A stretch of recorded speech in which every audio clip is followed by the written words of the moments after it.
Hello mga kawalwal, ang lakas ng ulan. Sobrang lakas ng ulan ngayon. July 19, napakalukas ng ulan, ang aga-aga. May bagyo tayo ngayon, ingat-ingat tayo mga kabayan, kawalwal. Ingat tayong lahat. Sobrang lakas, no? Mag-pray tayo. Sana wala man lang masaktan sa atin sa lakas ng ulan at bagyo. Mga kawalwal. Ito habang naglilinis ako ng harap ko mga kawalwal. Sobrang lakas na ng ulan. Kaya ito, ayusin ko yung bakuran ko. Kahit umuulan, bumabagyo. Yan, inaayos ko yan mga kawalwal.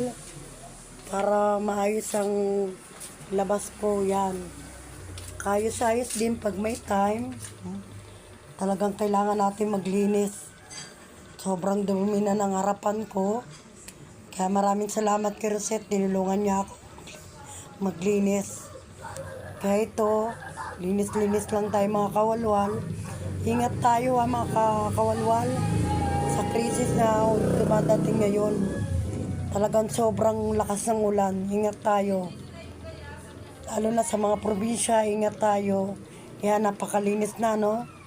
Sobrang linis na mga kawalwal ang harapan ko. Yan, sobrang linis na. Yan. Masarap nang tumambay sa harapan namin. Kaya maraming salamat sa panonood nyo mga video ko. Thank you.